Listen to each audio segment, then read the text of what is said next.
Sahib Ji Fateh. Okay, so I can see the screen. Okay, so what we'll do first of all is we'll just run through the homework that was set for the older group last week or last time. So what we talked about was, the doc that we talked about was the Panch Parwan, the Solmi body of Japji Sahib. And as part of that, we talked about Panch, what is Panch, or who are Panch.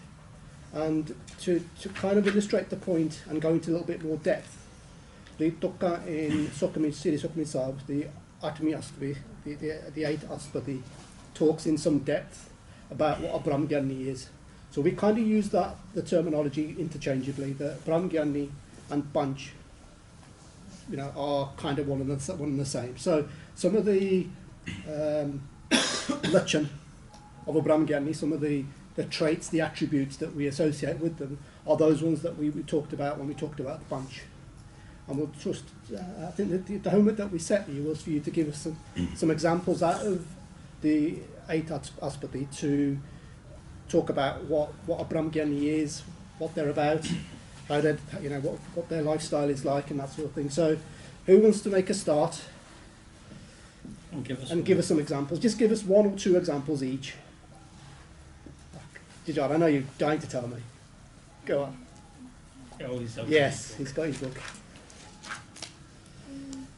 The Brahmgyani treat everybody equally, no matter despite their differences. Very good, Andy. They have unlimited intellect. Unlimited intellect, Andy. Paul. You got your paper. The other book, Edith. The God-conscious being is always unattached, as the lotus in the water remains detached. Nil-lab. And you could kill you bags even. Sorry?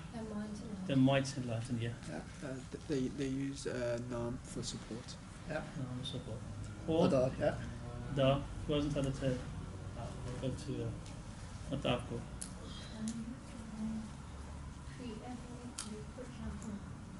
Treat everybody equally, Andy. Serge, did you have one? The most humble of the world. Most humble of the world, yeah. Yeah. Go on, Tav.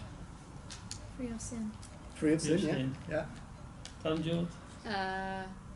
Books in the car. Your books in the car. Yeah. That's a good one. I didn't know that was a trait, a Brahmgyani trait. Yeah, his dad's probably doing his supplements. Yeah. Okay, so he's on the bus. Okay. No. I'll accept your answers later on when your dad gets here. You can get your book. Sajivan? One sec, let me just read Jack's book. Oh yes. Yeah, we'll come back to you in a minute. I remember that trait. Does anybody go sort of freestyle and just... Alright, have you got one? No, okay. Who's left? It's everybody. Alston, you just No ego. Has no ego. Okay. Yeah. Okay. So when we talk about Panch, the Panch we said are the highest. Yeah. And in Sikhi we talk about status, and somebody said in status Brahmgyan. Once you're enlightened with God, now we said at the time, we as people can only talk about Brahmgyan because you can only understand Brahmgyan when you're equal to somebody. So Brahmgyani understands the Brahmgyani. So Guru Arjan Dev Ji had to get back on us, and in the 8th Aspati Sukhmani Sahib, they're given the traits of Brahmgyani. So these are the sorts of traits that we want to try and emulate, because these are good gone. They make you Panch, they make you Parwan. But these things don't necessarily come through in just one lifetime. This is many lifetimes of bhakti, many lifetimes of doing things positively and being focused on God.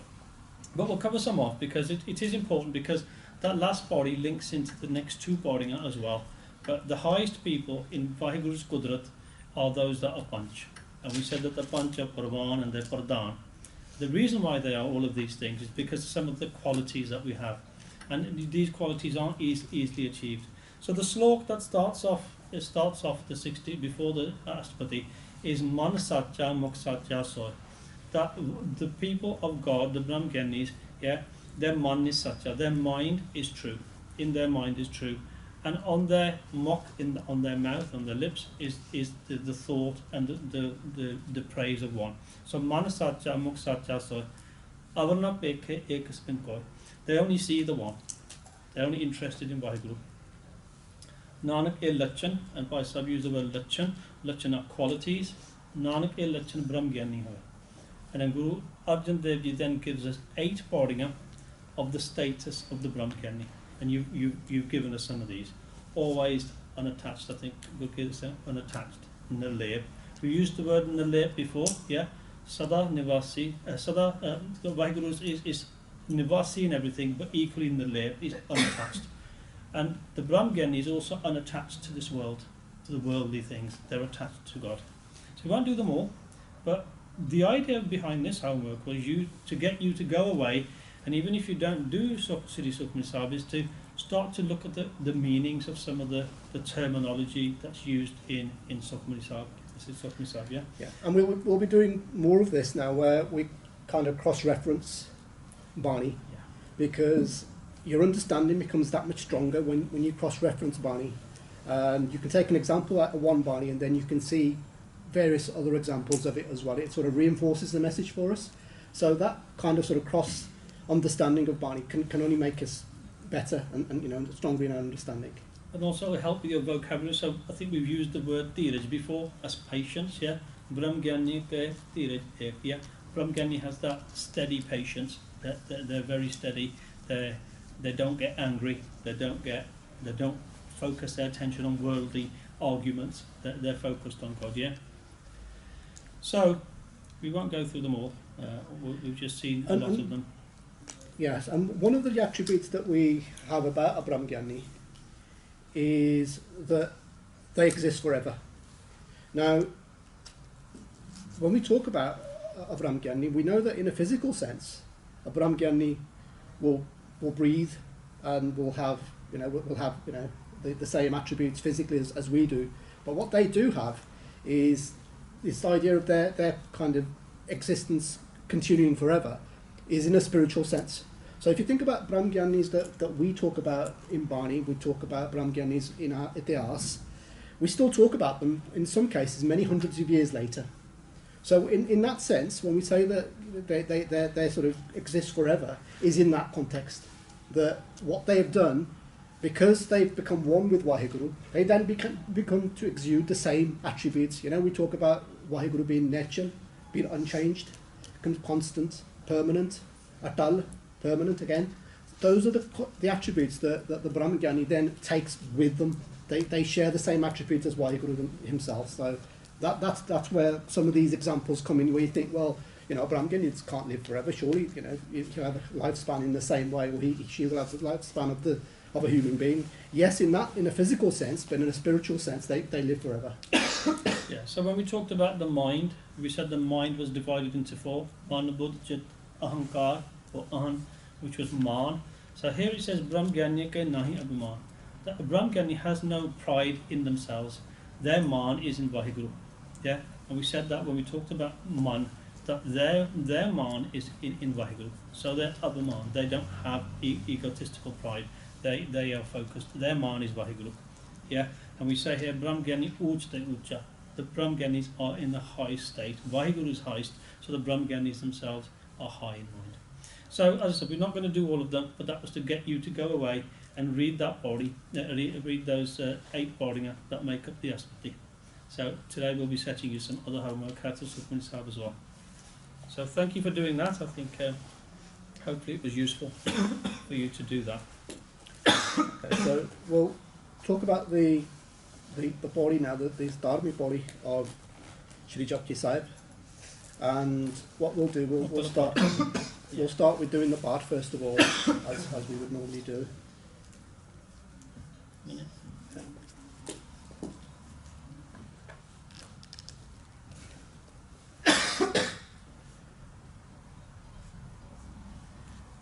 And first, let's do the part before we get into get to any further. थोड़ी देर लाके आ जाओ in that space there. Thank you.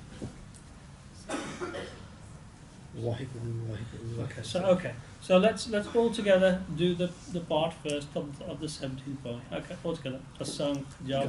Asang pao, asang puja, asang taptao, asang granth mukhed paat, asang jog mune udas, asang bhakt gundyan vichar, asang sati asang tatar, asang sur mo baksar, asang mon nirlay tar, कुदरत कवन कहाँ विचार वाय ना जावा एक बार जो तुद पावे साई कलिकार तू सदा सलामत निरंकार वाहिगुरु जी का खालसा वाहिगुरु जी की फतेह. Okay. So the next verses that we do of Japji Sahib all finish in the same way. So the previous one that we did in the same way finished Kudrat Kavan Kaha Vichar Vare Najama Ek Bar Jo Tud Pave Sai Palikar Tu Sada Salamat Nirankar. The next three now also follow suit as well. So this is now kind of a description of the world, if you like, of the spiritual world. The body 17 is really now a description of Guru Nanak Dev Ji's observations. Now observations are kind of made in two ways. There's what you would call a positive stream and a negative stream. Body 17 is about the positive stream, if you like, of behaviours that Guru Nanak Dev Ji observes in the world. Okay, so Kudrat is very expansive, and as you heard, the body was finished that Kudrat kavar kahan vichar vare na jama ek var. Yeah, that your Kudrat and the expanse of that Kudrat is so great that Guru Nanak said, I cannot even be a sacrifice even once to the greatness of your creation and your creative power. So as Paisal said, with body 17 now and 18 talk about these two flows of people in Kudrat, or the makeup of Kudrat. So you might remember when we first started, we talked about Ik Onkar, and we said that On also represents Maya. So when Vaheguru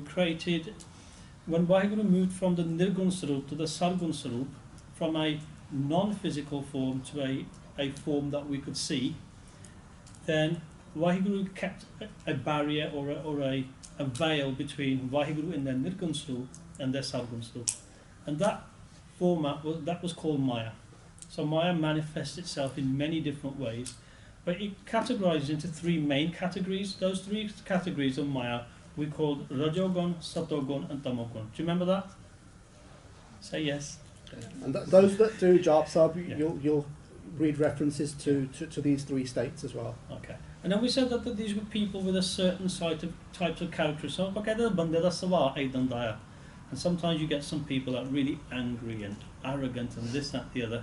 And then you say, Sharia, that their makeup is like that. You're not going to necessarily change them in a short space of time. It might take a lot of effort to change somebody like that, and sometimes it's not even worth arguing with people like that.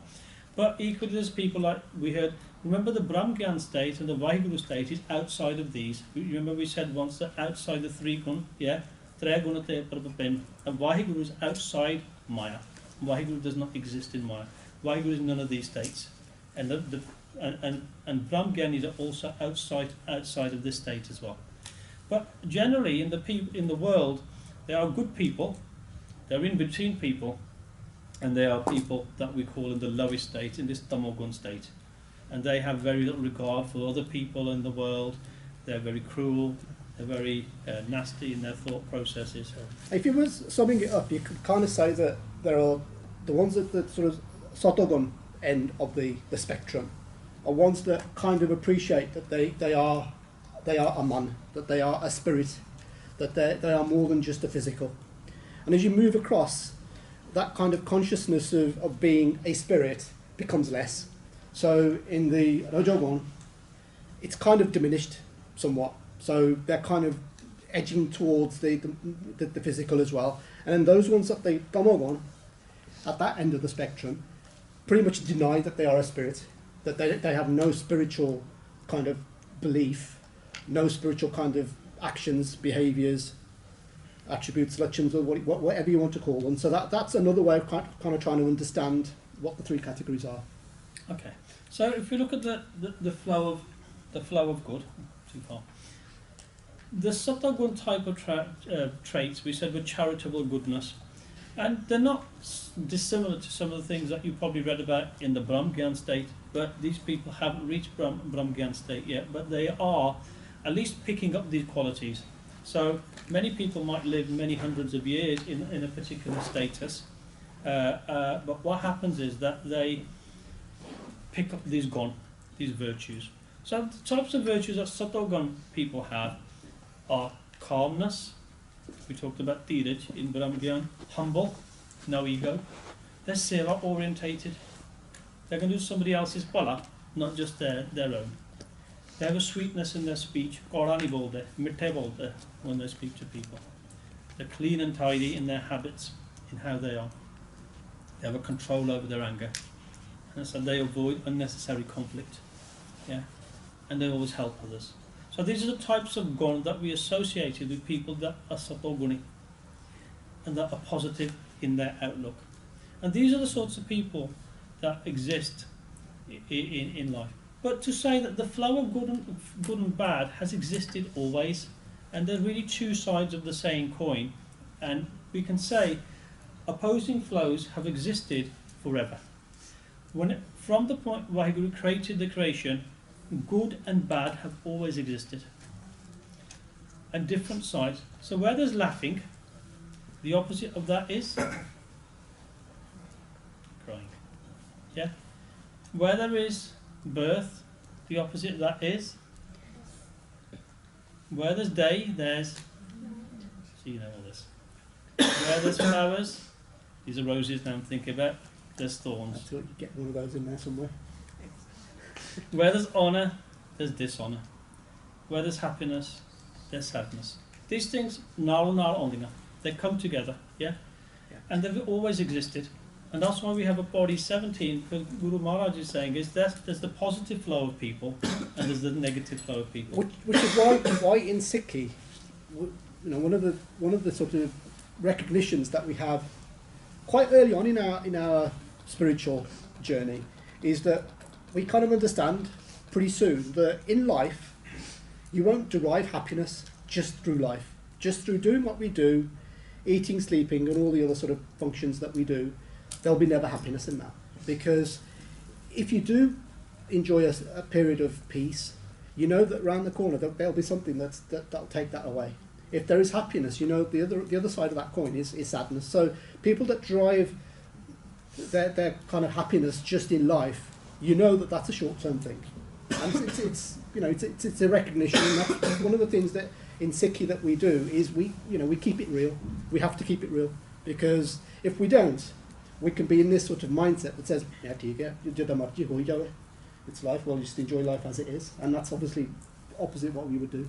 Okay, so the opposite, but sometimes we use opposite things to create the beauty of something. So on the bhajan, for instance, we play notes that are very distinct and separate to each other. But when they're put together in the right way, they leave a beautiful sound. Or even if you take the double R, when you add various different bits together, they make something that flows.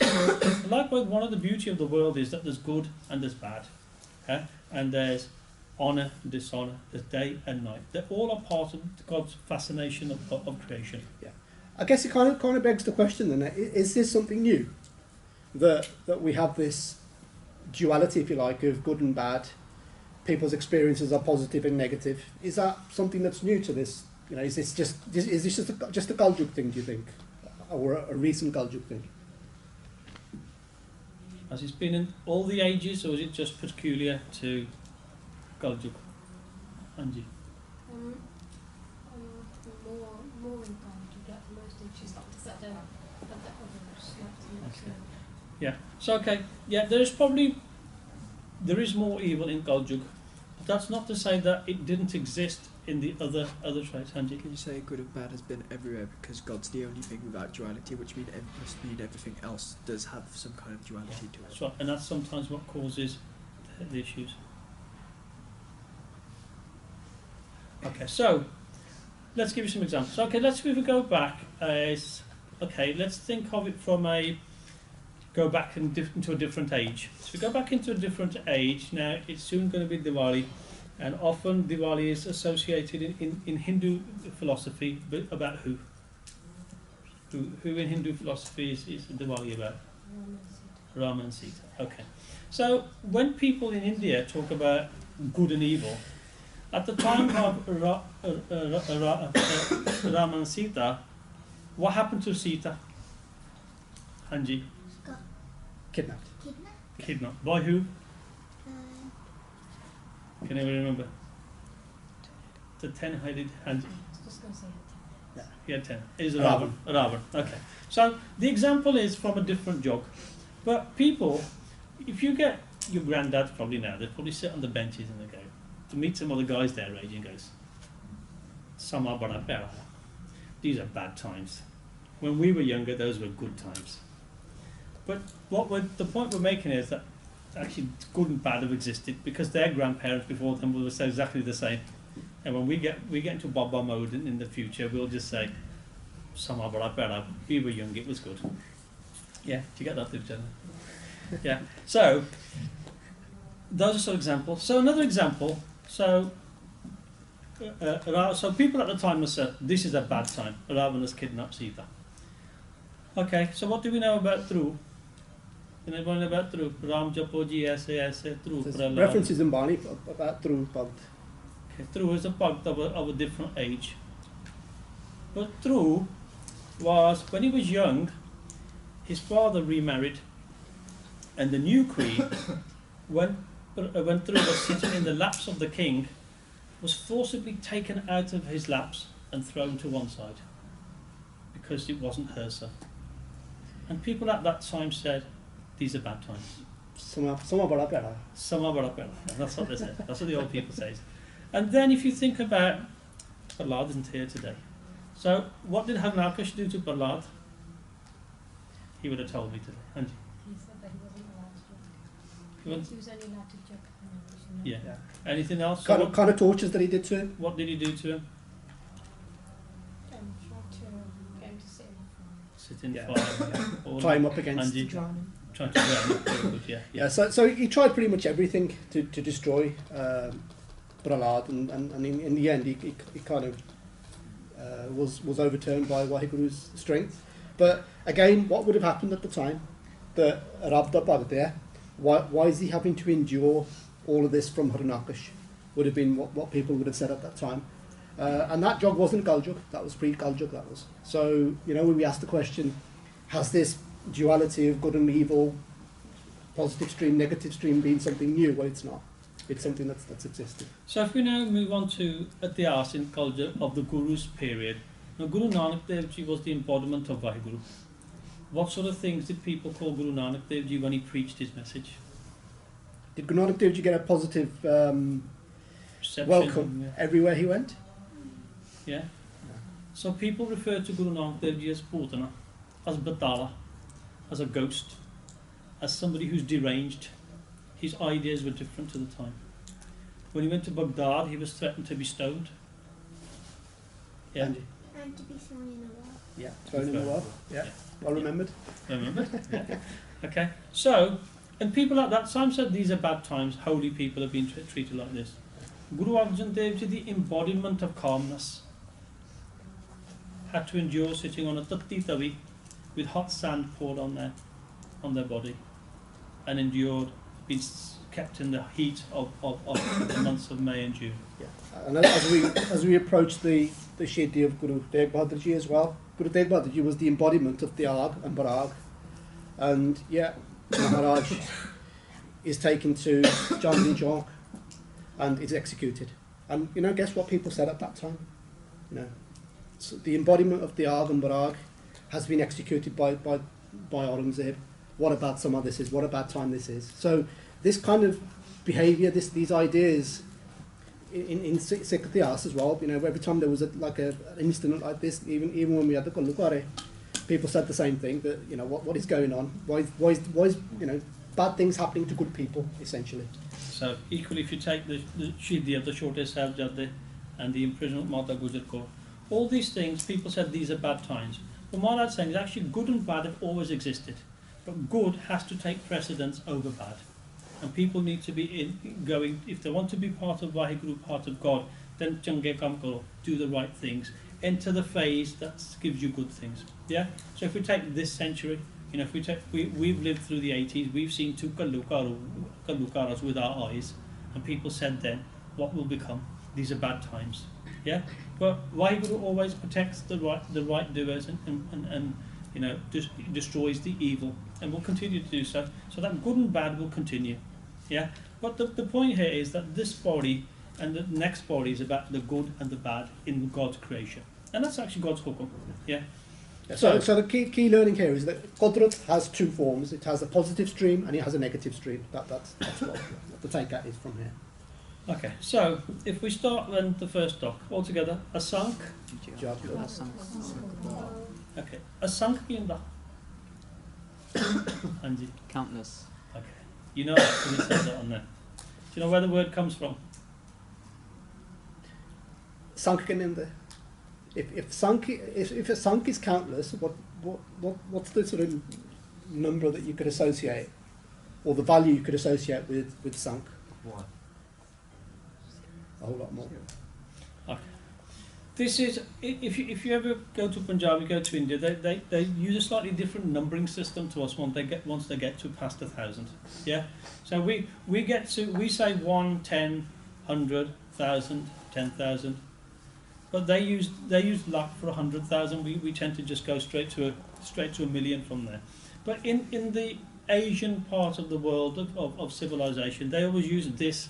So after lakh, they use that word terminology lakh. After lakh, das lakh. Then they use crore. Then they use arb and karb. And those are the general counting mechanisms that they use. Then they use something called neel and padam and sank. And sank is supposed to be something like 10 lakh crore, and it's that number. It's kind of trillion, isn't it? Yeah. Equivalent. And what Maharaj is saying is that in this particular, they're saying this a sank. Then when you put the era in front of the sank, means it's a number that is greater than sank, but it's infinite and can't really be measured. And so Guruji is saying that in Vaheguru's creation, there are a sank. So this Qudrat, why does Guruji say because the quantity and the expanse of the things that are in it are beyond anybody's ability to count them or measure them. So a sank jap. So jap ki hunda?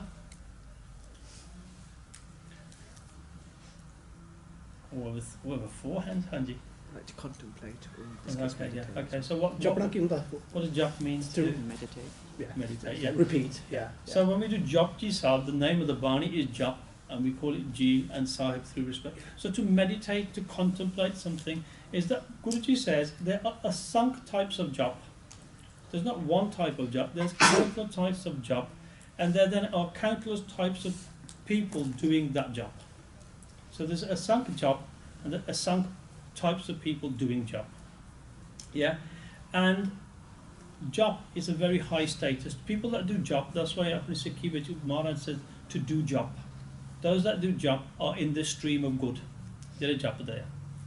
What's the second half of the talk? Asank Jap, and linked to that is? Asank. Wow. Wow, ki hunda?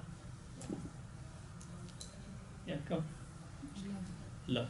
Okay, how many times have we talked about Wow in Sikhi? Yeah? Wow is love.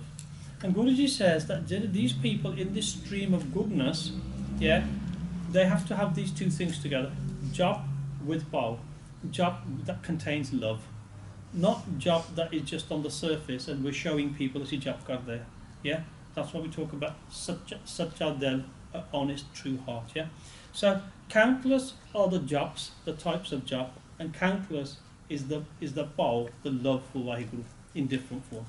Now, is that format of love for God just limited to Sikhism? No? It goes beyond that, doesn't it? So in every country, in every place, people worship God in a different way. But they have a mechanism of jap, meditating on God, but more importantly is that Bao, that love. And if you think of a child, now, you've got a little baby brother, haven't you? Where's your sing, yeah? Do you associate love with a little child? Do your parents love him? Except when he cries a lot. and you love him. And it's just natural that a child, when first born into a family, there is love for, and love develops. So in Sikhi, your parents teach you about love, because Sikhi is about pyar and pao, because Vaheguru is nirpao and nirvair. And therefore, our parents have taught us about pao, about love. But equally, that love then expands for Vaheguru. It becomes a love for humanity, and we start doing seva of humanity. And then that love of humanity becomes a love of Vaheguru, the creator of that humanity. So pao and jap are very important out here. So asanka jap, the na asanka pao. Yeah. And then the action that goes with it is called bhakti, isn't it? So a bhakt has pao. And some people have actually given this definition of what bhakt is.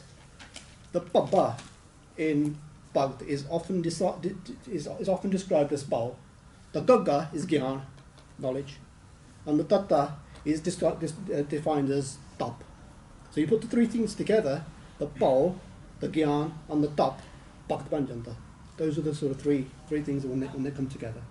Okay, so what we're not going to do this one now, because Jasper's going to sing a shabd a bit later on, which he talks about the different types of bhakti and potential for bhakti. And we'll just go through the English translation, and we'll listen to the shabd later on, yeah? It talks about God being Bar, somebody who's compassionate, and we can't count Vaheguru's gone. So when we say Qudrat is expansive, it's because God's gone can't be counted. And there's countless colours and countless waves of people and joy in this world. Yeah? Ankh types of Gyan, Ankh types of Dhyan, and Ankh types of Jap. So, we'll whiz through the rest. But to say that the Asanka Jap is not only within Sikhi, but within many elements of that. So, Asanka Jap, we talk about the Pyar and the Preet and the Pao. So, to give you some examples, Bhakta Ravi Das Ji says, how do I show my love for Vaheguru? And he says, Meri Preet Gobind Seo Jin Kate. That my love for my God, my Vaheguru, does not decrease in any way. Why? What did I put before God to get that love? Yeah? Meta mol mengi lay ji sake. I've traded my life for that love. I've given my life away for that. So where do we learn about Pao? Where do we learn about this love? Yeah? So we said one place was in the family. You can learn about love. The next most obvious place to learn about love for Vaheguru is in the Sadh Sangat. Which is essentially then your spiritual family that you have commonality with.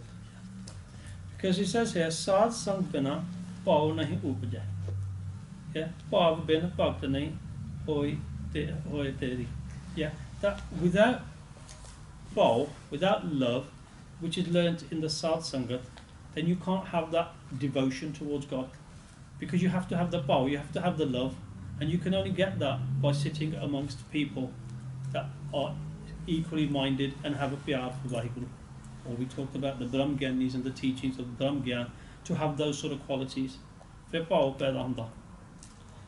the final example about pao is by Guru Das Ji. Yeah. So some of you now have learned Charan Sharan Gur Ek Panda Jai Chan. There's a line in that body, in that vow by Guru Das Ji, which says Pavani Bhagta Paya Kaudi Agar Pag Rakhe. That Vaheguru, some people bow before Vaheguru by putting many countless amounts of money.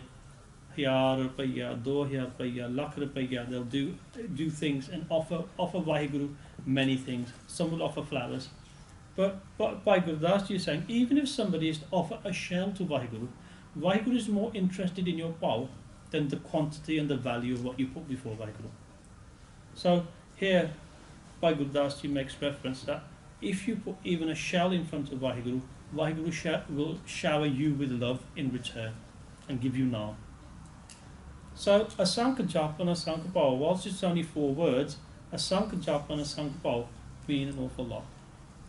I think that covered the puja bit. So we did puja as well, Yeah. Okay. Yeah. Okay, did I have the puja? Top one, did I not? I don't think it did. No. Okay. Okay, we'll cover it. So Asank Puja. What's Asank? What's Puja? Puja is a type of worship. Yeah. We often associate Hindu mat which that they do puja, and puja they do, often do murti puja, that they'll do puja of other deities in different ways. They'll go to a tirat and that kind of way. And Guru Nanak Dev Ji is not making a value judgment as to whether these practices are good, bad or indifferent. Guru Nanak Dev Ji is making the observation, this is what people do, often with good hearts, with good intentions. Okay, so Asank Jap, Asank Pao, Asank Puja, Asank Tap Tao. Tap ki hunda? So these are all different types of worship now. What's tapasya? We talked about yogis. We said that they do certain practices, physical austerities, you want to call them that? Can you remember some of the types of things that they would do, Angie? Like fasting. Yeah. Fasting's one, yeah. Yeah. Angie? Bathing in holy showers. Bathing in holy places. Angie? Yeah. Not talking, One yeah, part, that's yeah. one, yeah. Yeah. Anything else? You remember about fires? Kind of things that Let's talk about hot coals, maybe. yeah. Yeah. So some people light fires around them and sit in the blazing sun. Angie? And they used to breathe through one nose. Yeah. So that all of this is tapasya. It's like physical austerities, if you want to call them that. But apni Sikhi de which there's tap as well. We recognise tap. So ਆਪਾਂ ਜਦੋਂ ਮੂਲ ਮੰਤਰ ਦਾ ਪਾਠ ਕਰਦੇ, that is a form of tap. ਆਪਾਂ ਜਦੋਂ ਗੁਰ ਮੰਤਰ ਕਰਦੇ, that's a tap as well. Yeah, so it's not just exclusively to what yogis do. Practices that we do could also be defined as being a form of tap as well. Angie? Could you call that like a sacrifice in a way? Yeah. Like it's substituting something like that you could yeah. be doing. It's a bit like that doc that we read previously that in Barney it says that in order for me to have done all of this, I've given something, i.e. my life. Yeah. Okay, the one I just want to quickly flash up, because the slide's gone out of sequence. Okay, so Guru Gobind Singh Ji talks about in Vichitra Natak about themselves having done tap as well. Too far. Okay. So Guru Gobind Singh says, as Dust Dhamma in a previous life, I did tapasya in the cold ice of the Himalayan mountains of Sapt Singh. And Guruji said, Ab main apni katha bakhana. And Guruji talks about other bhagats, other people before himself, talks about the other gurus before himself and all the creation of God and all the different things that happened, the good and flow. He talks about the gods and the demons. He talks about how the world has evolved. And then he gets to the point where he talks about his previous life. And he said, Abma apni katha bakhana tapasarata jabid main anna. Guruji said that I came having been doing tapasya. And the tapasya was in this ice cold place called, we now know as Hemkursa. So tapasya is that people did, and all these ways of worshipping God are different ways. There's nothing good or bad. Some people, because of their status, can pull it off. Yeah? Now, if we went and sat in the ice of the Himalayas, we wouldn't be able to do tapasya. But Guru Maharaj Ji could, because they've done bhakti for many, many generations of their previous births. Yeah? So those that can will do tapasya in a certain way. Yeah, so let's not define tap just in that kind of narrow context that we think, oh yeah, yogi tapasya karte. That we ourselves do tapasya. The very practice of bhakti is a form of tapasya as well. Just going to get back to the slide. So, tapasya, so far we've covered Asank Jap, Asank Pao, Asank Puja, and Asank Tap Tao. What's next? Asanka, Granta. Okay. So what does that mean? Asank means? Yeah. It's a number we can't define. So what's Asank Granth? What does Granth mean? Grant ki hunda hai? What's the literal word? Hanji. Scriptures. Close, yeah. But we're using a different context.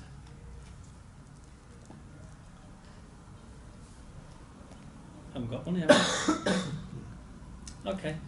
think of some scriptures from other religions then. Yeah. So in Judaism, for example, what are their scriptures called? Torah. Christianity, Bible. Bible, Islam, Quran. Yeah. Quran, yeah. Okay, the hard one is the Hinduism one. Lots. Okay, so Asank Granth, Guruji says people worship in all those different ways we've talked about so far. Good jap karda, somebody tries to get close to God through jap, some through bhau, through love and devotion, yeah. Some through tap, some through puja. And Guruji says, as well as a countless of those things, there's countless holy scriptures. Scriptures that talk about God and help mankind get closer to God. Asanka Granth. There are countless Granths, books. The word Granth means book.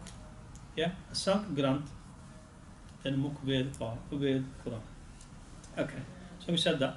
So, the subdivisions. So the Bible, now I'm asked by himself because he's more learned about other religions than me. So what's the Bible made up of? So the Christian Bible is made up of the Old Testament, New Testament. The Old Testament is pretty much what is Judaism, as we understand. So within the Testaments, you've got different books. So you've got starting with Genesis, and then the New Testament then starts from the Gospel of St. Luke, I believe. So it kind of has divisions, if you like. But each book would have been approved as being worthy of being accepted. So probably in the same way as say Guru Arjan Dev Ji kind of went through Shri Guru Granth Sahib Ji and approved scriptures as being genuine. In the same way that's what's happened in the Old Testament, New Testament as well.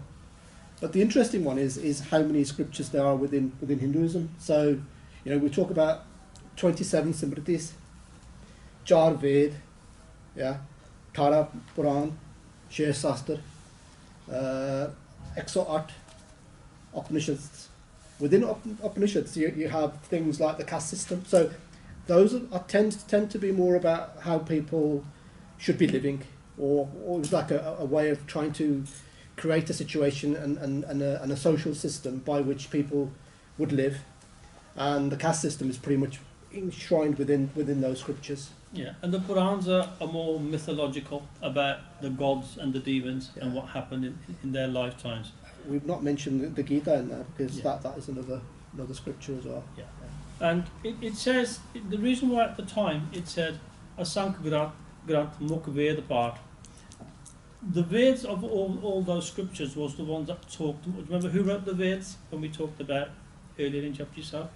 Who's associated with being the writer of the Char Ved? Is it Brahma? Brahma. Yeah. So Brahma tried to bring God to people by writing about God. God is this, God is this. But in the end he said, I have to stop and say, I cannot explain what God is. I can just say God is this, this and this. But it's like taking a spoon out of the ocean. So the Ved was seen as the primal book of the time.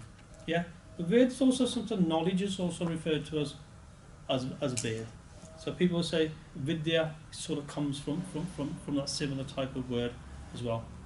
So Asank Granth, of which Mukh Ved part. So people do part of all these different types of religious texts. But all of it is for one reason, that Isare Jangaya, in their own right, they're all good, because they help people to get closer to God. Now for us, Apa Guru Granth Sahib Ji da part karna, Apa Nitnem da part karna.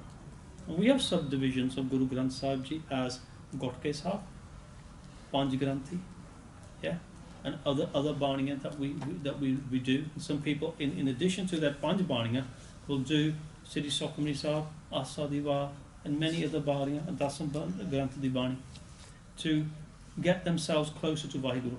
Because it's all about learning and getting closer to God. So far we've done Asank Jap, Asank Bhau, Asank Puja, Asank Taptal, Asank Granth Mukh Ved part. Fun moment, yeah? Yeah. Okay, so what's next? All together, nice and louder. Asank Jog Mudare Udas. Okay, so we all know what asank means now. What's jog? Sorry, there's somebody coughing really loud at the back. Sorry. Second. The yogi, yeah. What's So- the literal translation of jog karna? It means to be joined. Yeah.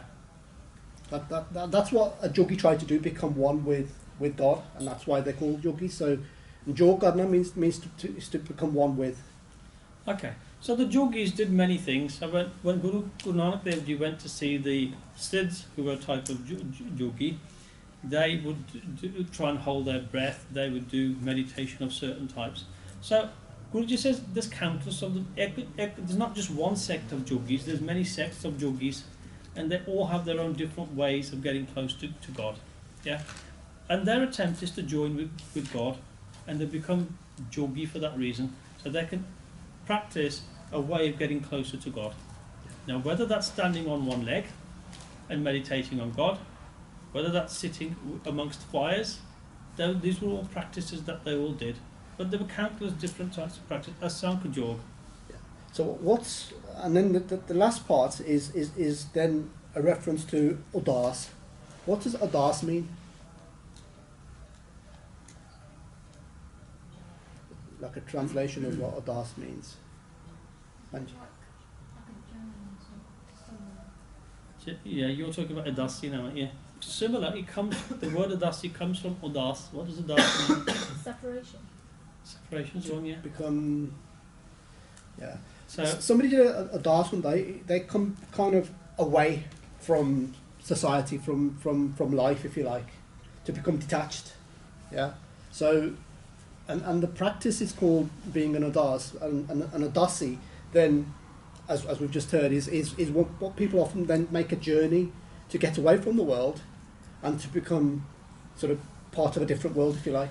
yeah. I mean, if you look at Punjabi, sometimes if you turn up from school and you've had a bit of a bad day, and you've got a face that's not upward curling and it's downward curling, what's that called in English? Frown. For you it's frown, for everybody else it's a bit SAD, sad. Okay, so Punjabi, sometimes your mum and dad say, "Aaj bada udas lagda hai." You're looking very down and very sad. And most times people your parents in particular can normally read you like a book. They'll say, "That's not the normal child I see every day." They'll sort of guess that you're a das straight away. So das, and when you're a das, you tend to be like a bit out on your own, not wanting to join in with anybody. And that's like the word udas comes from that. So the udasis were really Guru Nanak Dev Ji detaching themselves from everyday life to go out and help other people. Yeah? So Guru Nanak Dev Ji was detached from the world, but at the same time wanted to help people. So udas means to be detached from something, separate yourself from something. So, how does being a udasi help get closer to God? Is a question. Okay, we won't answer it just yet. Okay. Now we talked about Maya. Creation is made from Maya. And Guruji says that one whom the Lord keeps detached from Maya, this is from Padma Kabir Ji. Yeah? Maya mein just rakhe udas. Somebody who Waheguru keeps away from Maya and keeps them udas, detached. Padma Kabir Ji says, Keh Kabir hotan ko das, that I am a servant of such a person. Now, when we talk about Sikhi,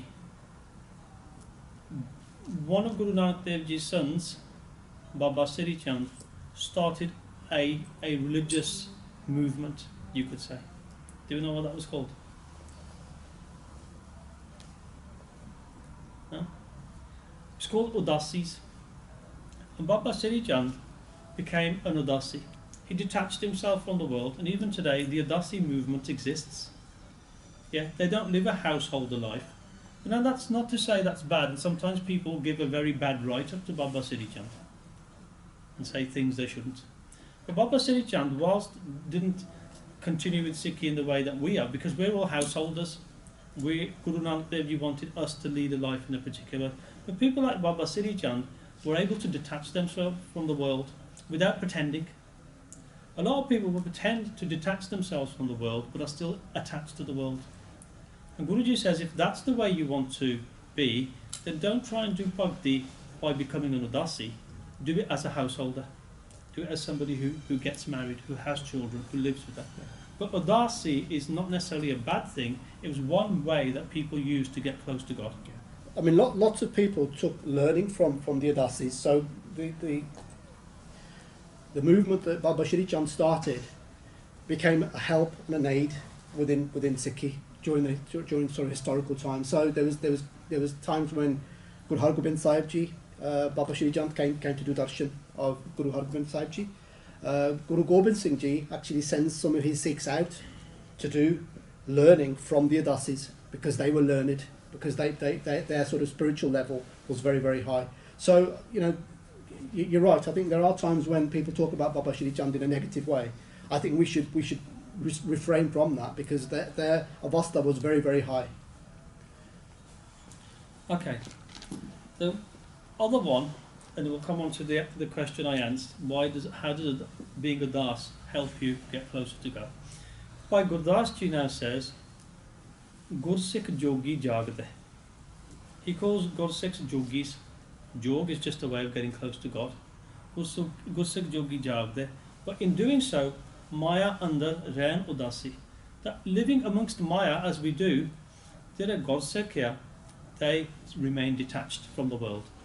So often we hear the example that Guru Nanak Dev Ji says, I want my Sikhs to be like the lotus flower floating on the river.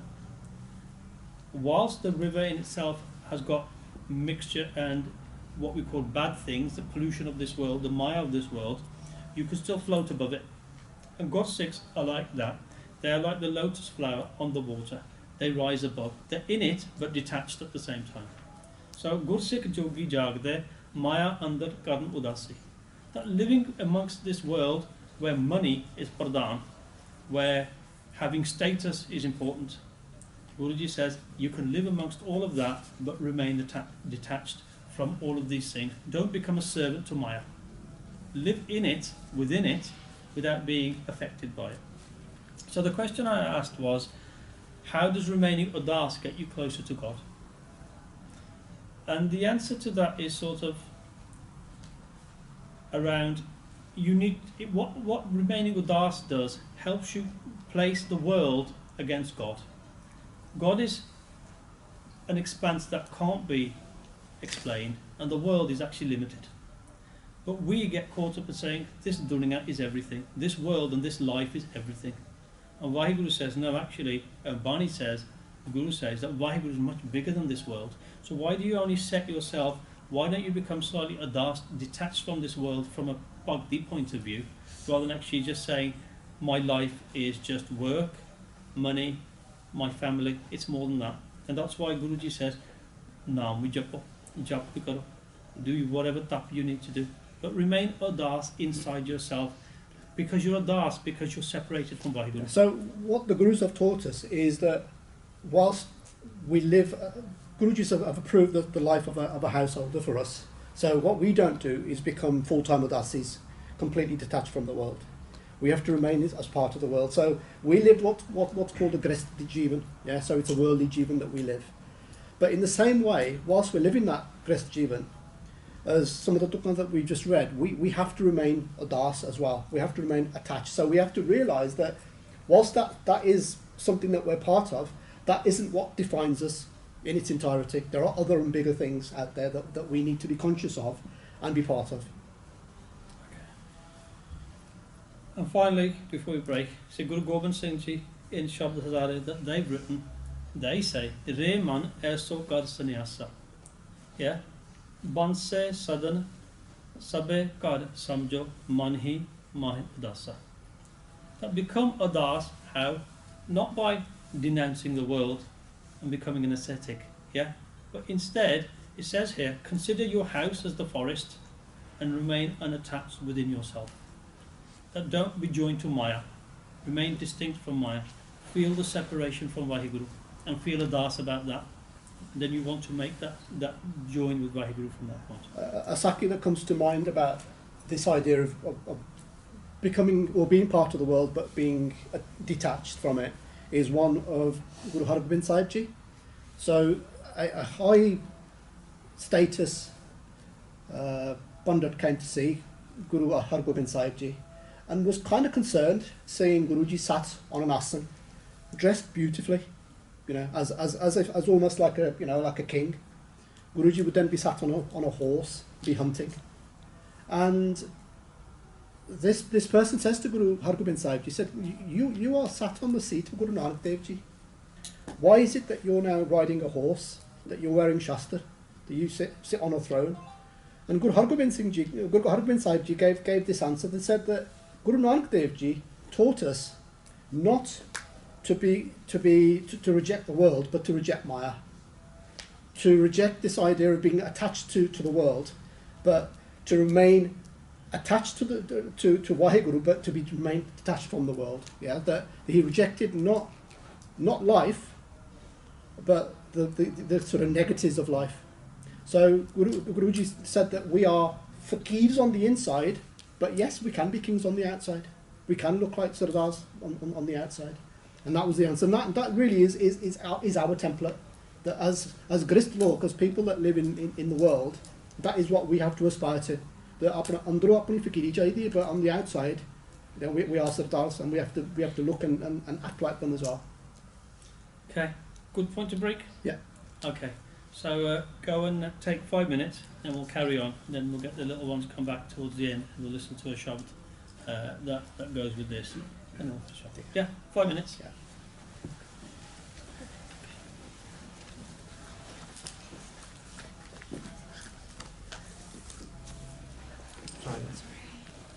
Yeah, that was the start.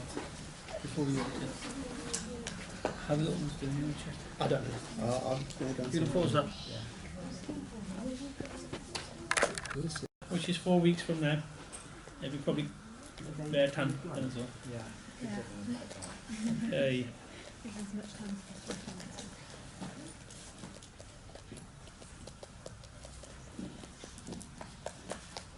Okay, so we got as far as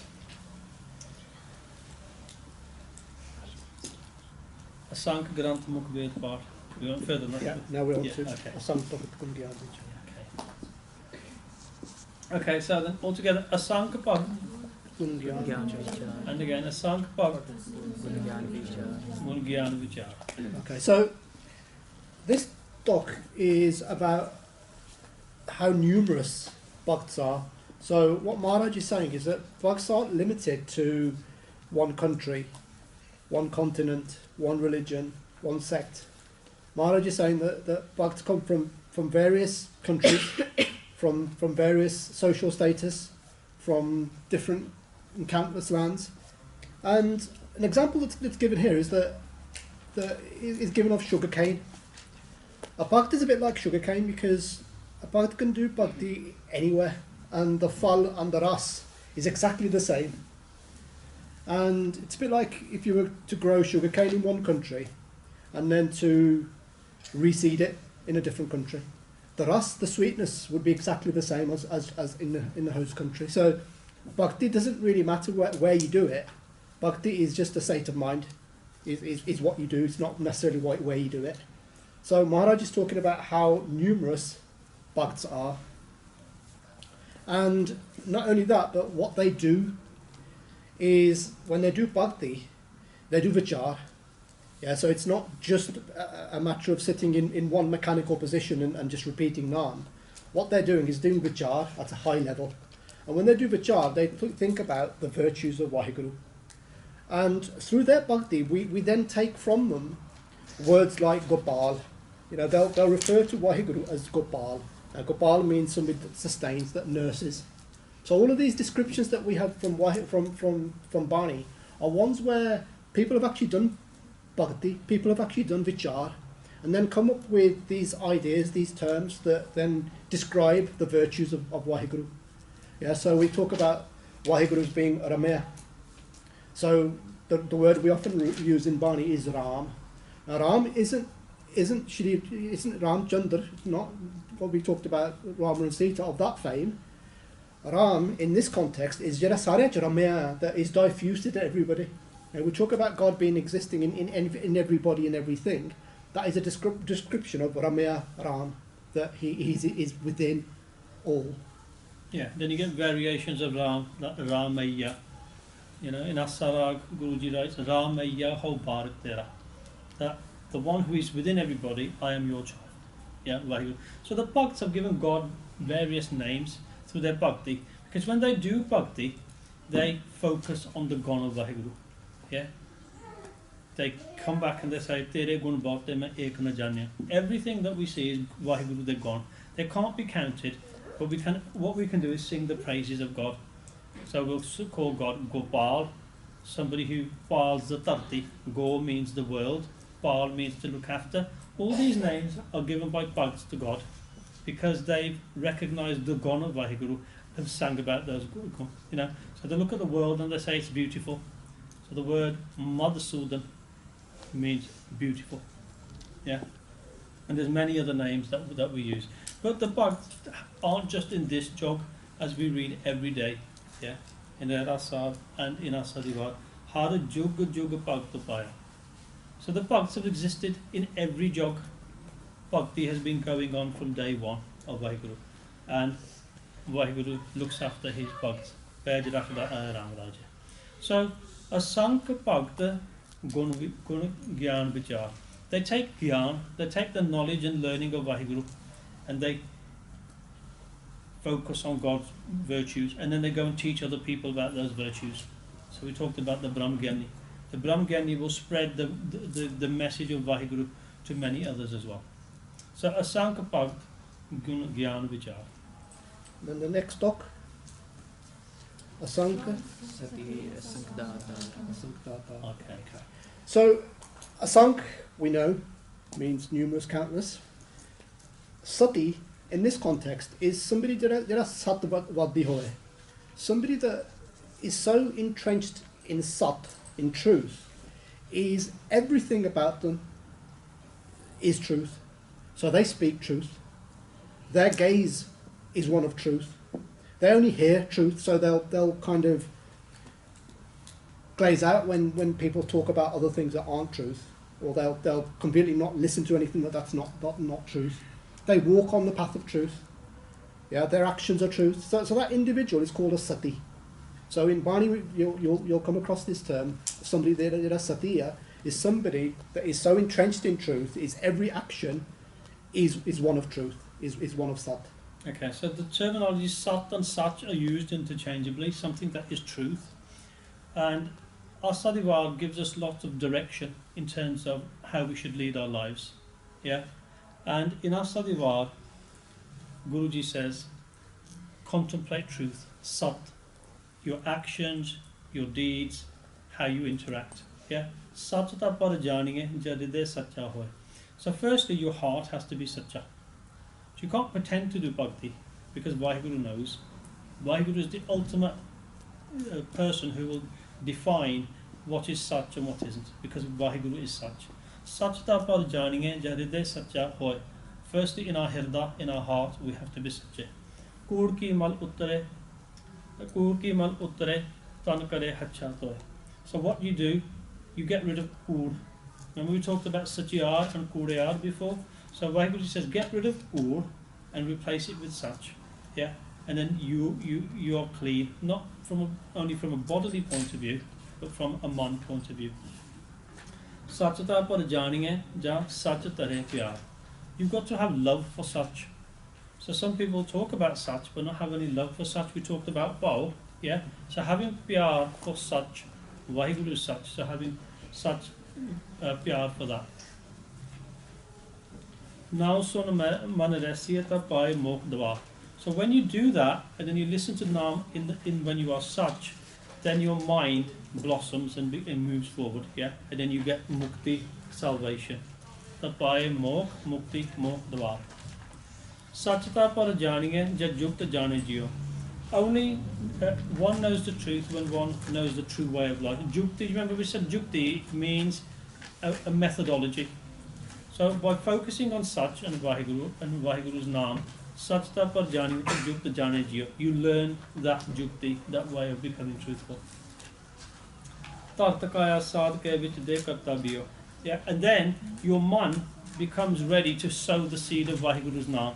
Because you wouldn't plant a seed in something that's full of weeds. So you have to prepare that first. And tartakaya sadke vich de karta biyo. So once inside the mind inside our body, we can plant the seed within that. Sachta par janiya ja Sikh sachi le. One knows the truth only when he receives true instruction. Sachi le, yeah. Daya jane ji ki kich pun daan kare. What do the people who focus on such? They show mercy to others. Where did we start off today? Talking about Sato Gun and the people that have good virtues. Yeah, showing mercy to others, giving donations to charitable causes. And we're going to say, Sachata par janiye ja atam tirth kare nivas. We talked about tirths before, yeah, but the true place of tirths are where there is such. When your mind is such and you focus on such, that is the true tirth, yeah. And then our instructions come from Guru. Satguru no puchke gairahe kare nivas, where he sits and receives instruction from the true Guru and lives in accordance with his will. And such sabna hoye daru pap kande thoye. And that's the proper medicine. Such is the medicine for everything. It removes and washes away our sins. And Guruji finishes off with Nanak bakhane benti jan sach palle hoye. Yeah, that those people that have such in their palle, we say their lap, within their life, within them, such becomes true. So asank sati means there is sat the ball there that live a life of sat, not on the surface, but under their hirda is such, their actions are such, and everything they do is such. Okay. Okay, so the next, or the second part, yeah. the second part of that doc was asanka datar. So Maharaj is saying that datar, those that give, all the asankhya, those are countless as well. And in this context, the types of datar that Guru Maharaj is talking about is datar that give everything. They might have a little, but they give. So in this context, it could be that they give in a physical sense. There are those that give food. Yeah, so we talk about charities that give out food. Those that give knowledge, those that give support, shelter. All the datar, Maharaj is saying that they're numerous. But there's a special kind that actually give their lives themselves. So Guru Gobind Singh Ji Maharaj, as an example, we often refer to Maharaj as being Sarbans Dani. A Sarbans Dani in this way is somebody that gives their everything. So when we talk about Maharaj's Jivani, Maharaj literally gave their everything. You know, father, mother, Sahibzade, their things, ultimately their own life as well, all their riches, everything they had, all their comforts. Maharaj said, I give to Waheguru, I give to the Panth. Yeah, and that is a pure definition, if you like, of somebody that, datar ho, somebody that just gives. And uniquely, Guru Maharaj, Guru Gobind Singh Ji asks nothing in return. Maharaj is just pure give, pure give. So, asank datar. Okay, asank sati, asank datar, and then the next doc Is what? altogether. Asank. Okay. So what does sur mean in this? Surme kaun hunde? What are surme? Anji. Warriors. Warriors. Yeah. Yeah. So in this context, Guru Maharaj is talking about surme. Jere surme of not ones that kind of will only turn up when the odds look quite good in battle. These are the types of surme that apna mukh morde, regardless of what the odds are, they'll face the enemy face on. They'll head them face on. And so much so that Maharaj says that even on their faces, on their mukta, you can see that they've taken chota, they've taken blows to their face with weapons. And this is really a kind of bhakti in its own right. They give their lives, they give their everything in that way as well. So these surme, are ones that are kind of placed in that same category, if you like, as bugs, as people that have sacrificed their life in a different way. If you think of the Battle of Jumkar, it's probably the epitome of the most one-sided battle ever in the world. And in that, Guru Gobind Singh Ji says to his Sikhs that jab tusi jang vich jana hai, I want you to go facing forward. I want you to take all the blows on your front, not on your back as if you're running away from battle, but on your front. So, it be bhakti because those were bhakts. You know, the Do Sahibzade within Chamkal Gari, the three of the Panj Pyare, and the saints with Guru Gobind Singh, they were part of this Asank Sood Mohbak Sahib. They were Nitanemi, they were men of God, men of Vaheguru.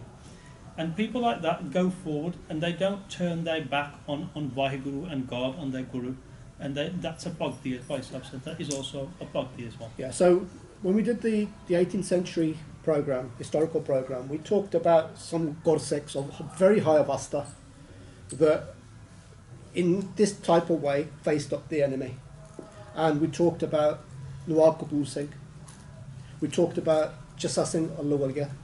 In both cases, when they did their sanskar, when they eventually were cremated, it was noteworthy on both occasions that their bodies were completely riddled. Every pore of their body was covered in wounds, war wounds, because these are the surme that don't turn their back, that will fight to the very end. Yeah, but spiritually as well, they won't turn just because the world is against us, saying, "Oh, tusi kate bhakti kar there, tusi kate amar shak there." All these things are a battle as well. So they fight the Panj evil as well. So Asank Sur Mo Baksa. Next talk. All together? Okay. Okay. So Moni kaun hunde? Who are these Monis that you hear about here? What's more? Bit like you guys at the moment. Anji. I've got two things to say. First of all, Wolves are winning 1-0. Anji. The second thing is like a mute person, so when you can speak. Yeah. Yeah, the first answer was good and the second's not bad either. Okay. Asank Mon Levelayata. Okay, Moni hunde, those people, you know, Mon Tare hunde, they refuse to speak, they don't say Often anything. Jogis are Moni, that they don't talk, they don't speak, that they'll take a vow of silence and saying that,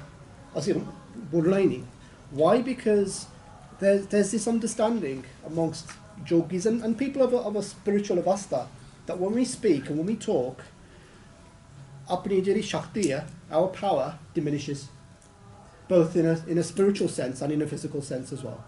So in order to sort of preserve their strength, spiritual and physical, they speak very, very little, if at all. And we know in Bani as well, when we read an Ansar, we talk about some of the Lachan of Bhagats described in Ansar. We're told that they don't speak very often, they don't speak very much. That when they do speak, their sort of words have an awful lot of value, or an awful lot more value than perhaps people that prattle, that talk forever. Yeah. So I mean, I think when we did the start of Japji Sahib, we talked about a Sakhi where Guru Gobind Singh, where somebody came and said, Sardar, our leader, somebody came and said, our leader is a Moni, he doesn't talk. But when Guruji sent them away, said, we'll feed him very well, and then said to the saints, just give him some Prane Prashad, don't give him anything nice to eat. He spoke. And Guruji said, Mourn or Dandanita, where you're just pretending to be quiet. Yeah. The real mourn is the one where people are just focused on Vaheguru. And there's some examples, yeah, Guru Nanak Dev Ji said, yeah, Bahta bolna chakkan hoy. Just talking uselessly is just babble. Yeah, when bole jane sab soy. Vaheguru knows jehde andro sachi choppe, and those minds that are still demanding and wanting things all the time. So the real chop, the real mourn is the ones that are actually focused on God. Yeah. And Bhakt Kabir Ji goes further, and you may have heard this shot before, and he says, they talk only when they meet holy people. They talk to holy people and they converse with holy people. Worldly people they're not too fussed with, because worldly people won't have anything decent to say to them. Yeah? Santa Maleka sunenge kaiye. So when they meet somebody of a Santa Janavasta, they talk, yeah. Mile asant must kar rahi hai. They remain quiet, yeah. And it just finishes off and it goes on to Baba bolna kya kahiye. What words should we utter? Rather than rubbish, we should be uttering positive things, yeah. Such words, jaise Ram naam rab rahi hai. Those words that make us closer to Vaheguru. So, asank mon levelayata. Yeah. And we'll just give one example of. We talked about some spiritual scholars that have given their views and thoughts about speaking too much, and Principal Ganga Singh is one example of somebody that talks about. Sorry. Yeah, you've gone too far there. Principal Ganga Singh talks about why it's important for us not to speak too much. That he says that Vaheguru, you have made my heart as great as an ocean. You've placed within that heart valuable pearls, jewels, treasures that I can't even begin to understand. Yet I lose all of those by speaking too much, by saying too much. Yeah, so it's just kind of reinforcing that what we've said, that yogis also believe that your power diminishes the more you speak, the more you practice. Okay, so Tanjit, you got to go. Are you in trouble? Maybe. Okay. So, and the body finishes all together now. Kudrat kavan. Kahan vichar. बार न चाहा एक बार जो तुझ पावे Sai car तू सदा सलामत निरंकार. Summarize that quickly then, yeah? Yeah. Okay. So, Guruji says that I cannot be, even for once, be a sacrifice to your creation and your creative power. Kudrat kavan kahan vichar. How can I even describe it? Vare na jama ek baar. I cannot be a sacrifice even for once, yeah? Why? Jo tud pave Sahib. Whatever you do, Sai, Vaheguru, yeah, that is pali. It's a pali kar. Kar is an undertaking, somebody's work. Your work, Vaheguru, is always acceptable and right. Yeah, so this is a recognition of gratitude that Maharaj is teaching us that we have to be grateful for it. And the difference is that a Bhakt will always show gratitude. A Bhakt will say that Maharaj, Vaheguru, you've given me a joy that was overflowing. You've given me a joy that is full of gifts, that I don't even know what to do with these gifts.